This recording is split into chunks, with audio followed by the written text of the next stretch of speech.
Hello everyone, welcome to my YouTube channel. I hope आप सभी अच्छे होंगे।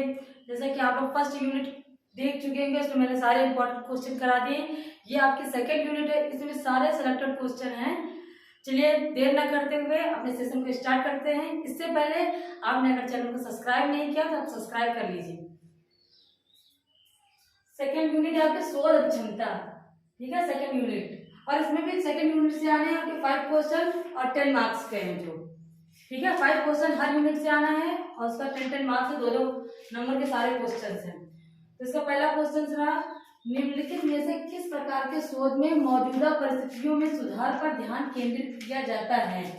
क्वेश्चन को ध्यान से पढ़िएगा। एग्जाम में आप बार बार आपसे यही बोलते हो कि क्वेश्चन मोस्ट इंपॉर्टेंट है। आप क्वेश्चन अगर समझ गए तो आंसर निकालने में काफी आसानी हो जाती है। तो निम्नलिखित में से किस प्रकार के शोध में मौजूदा परिस्थितियों में सुधार पर ध्यान केंद्रित किया जा सकता है। ऑप्शन रहे क्रियात्मक शोध, मौलिक शोध, प्रायोगिक शोध, व्यवहारिक शोध, ठीक है। तो इसका आंसर आपका ये होगा क्रियात्मक शोध। तो मोस्ट इंपॉर्टेंट क्वेश्चन आपको अगर समझ में नहीं आ रहा तो आप इसको सिर्फ रट लीजिए, बार बार इसको क्लासेस को देखिए, आप याद हो जाएंगे क्वेश्चन का आंसर अपने आप याद हो जाएंगे। ये रहा सेकंड क्वेश्चन, क्रियात्मक अनुसंधान को चिन्हित करता है। कौन सा ऑप्शन जो है वो क्रियात्मक अनुसंधान को चिन्हित करता है। एक अनुपयुक्त अनुसंधान, ये देखिए अनुपयुक्त दिया, उपयुक्त होता तो ऑप्शन सही होता।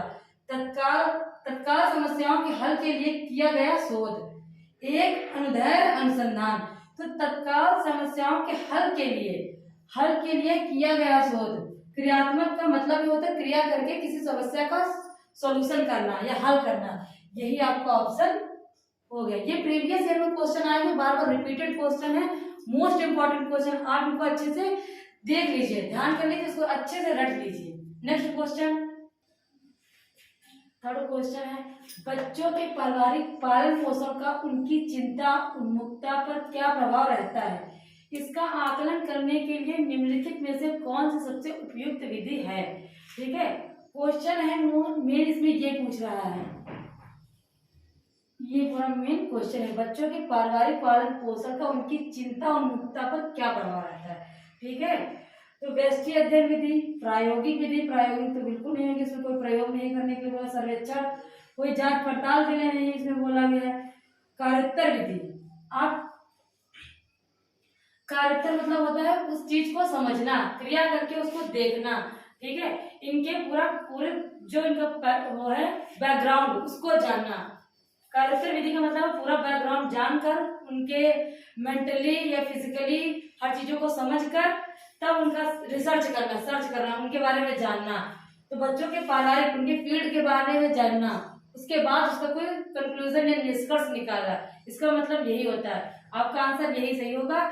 ये 2017, 2020, 2007 में ये क्वेश्चन बार बार रिपीट हुआ है। मैं ऐसा बोलती हूँ रिपीटेड क्वेश्चन क्यों, क्योंकि क्वेश्चन बार बार रिपीट हुआ है। ठीक है, आपको अगर इतना नहीं समझ में आए तो आप क्वेश्चन देखिए और सिर्फ आंसर देख लीजिए। ठीक है,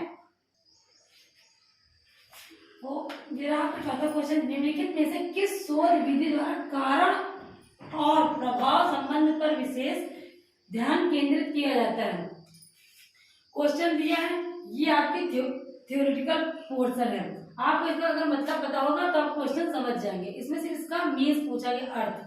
ठीक है, कि किस शोध विधि द्वारा कारण और प्रभाव संबंध पर विशेष ध्यान केंद्रित किया जाता है। तो ऐतिहासिक विधि में हिस्टोरिकल चीजें पूछी जाती हैं, इतिहास में कैसा रहा, क्या उसका प्रभाव पड़ेगा। प्रयोगात्मक में, प्रयोगात्मक मतलब होता है एक्सपेरिमेंट, जैसे जल कैसे बनता है, H2O।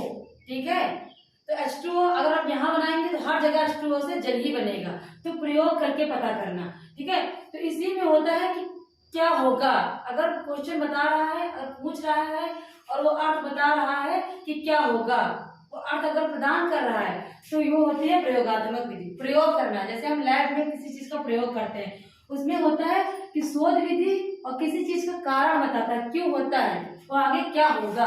अगर ये अर्थ दे रहा है तो ये होती है प्रयोगात्मक विधि, यही इसका आंसर है। ये कार्योत्तर विधि, ये आपका केस अध्ययन विधि। ठीक है, तो इसमें कारण पूछ रहा है, शोध विधि और प्रभाव पर क्या संबंध पड़ेगा, ये आपका है प्रयोगात्मक विधि। ये क्वेश्चन बार बार पूछा गया है, इसका अर्थ, कहीं ये आपको पूछ देगा कि प्रयोगात्मक विधि क्या होती है, तो आंसर आपका ये नीचे हो जाएगा। अगर ये पूछेगा तो कभी ये ऊपर हो जाएगा। क्वेश्चन ऐसे पूछे जाते हैं, ठीक है। एक शिक्षक विभिन्न उपायों के माध्यम से अधिगम की गुणवत्ता में सुधार करने के लिए निरंतर प्रयास करता है। उसके द्वारा अपनाया गया उपाय किस प्रकार के शोध के दायरे में आ सकता है? उपायों के माध्यम से अधिगम गुणवत्ता में सुधार करने के लिए निरंतर प्रयास करता है।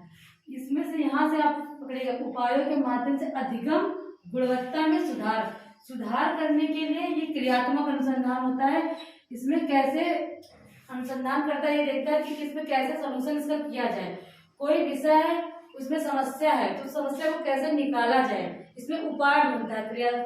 क्रियात्मक अनुसंधान का मेन मोटिव यही है कि समस्या का उपाय कैसे किया जाए, आगे अगर फ्यूचर में कोई समस्या आती है तो उसको कैसे सुलझाया जाए। ठीक है, आपका ये क्वेश्चन कंप्लीट हो गया। क्वेश्चन है, घटना जन्य अनुसंधान शब्द किस प्रक्रिया के साथ जुड़ा हुआ है? इसका मतलब इसे कोई भी टॉपिक इसमें से ही उसका अर्थ निकल रहा है। ठीक है, इसमें किसका मतलब है? घटना जन्य अनुसंधान शब्द।